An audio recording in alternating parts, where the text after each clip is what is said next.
देशवासियों, आज देश में नए अवसर बने तब मैं कह सकता हूं दो चीजें और हुई जिसने विकास को एक गति दी है, विकास को एक नई छलांग दी है। और ये है, पहला है आधुनिक इंफ्रास्ट्रक्चर का निर्माण।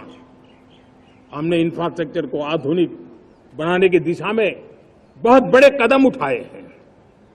और दूसरी तरफ सामान्य मानवीय के जीवन में जो बाधाएं हैं, ईज ऑफ लिविंग का हमारा जो सपना है, उस पर भी हमने उतना ही बल दिया है। पिछले एक दशक में अभूतपूर्व इंफ्रास्ट्रक्चर का विकास हुआ है। रेल हो, रोड हो, एयरपोर्ट हो, पोर्ट हो, ब्रॉडबैंड कनेक्टिविटी हो,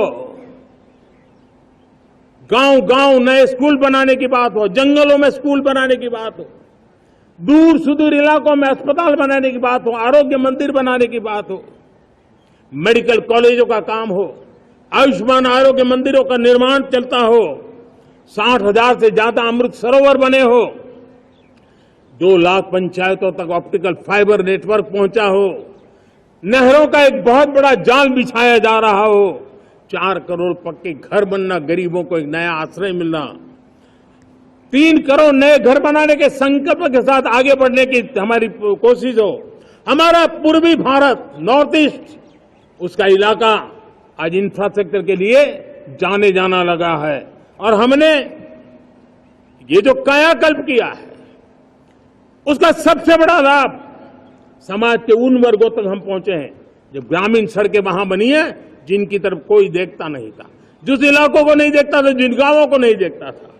दलित हो, पीड़ित हो, शोषित हो, वंचित हो, पिछड़े हो, आदिवासी हो, जंगल में रहने वाले हो, दूर सुदूर पहाड़ों में रहने वाले हो, सीमावर्ती स्थान पर रहने वाले हो, हमने उनकी आवश्यकता की पूर्ति की है। हमारे मछुआरे भाई बहनों की आवश्यकताओं को पूरा करना, हमारे पशुपालकों के जीवन को बदलना, एक प्रकार से सर्वांगीण विकास का प्रयास हमारी नीतियों में रहा, हमारी नीयत में रहा है, हमारे रिफॉर्म में रहा है, हमारे कार्यक्रमों में रहा है, हमारी कार्यशैली में रहा है। और उस सबसे बड़ा लाभ मेरे युवाओं को होता है। उनको नए नए अवसर मिलते हैं, नए नए क्षेत्र में कदम रखने का उसके लिए संभावनाएं बन जाती है। और वही तो सबसे ज्यादा रोजगार दे रहा है। और सबसे ज्यादा रोजगार प्राप्त करने का अवसर इन्हीं समय में उनको मिला है। हमारा जो मध्यम वर्गीय परिवार है, मध्यम वर्गीय परिवार को क्वालिटी ऑफ लाइफ, वो स्वाभाविक उसकी अपेक्षा रहती है।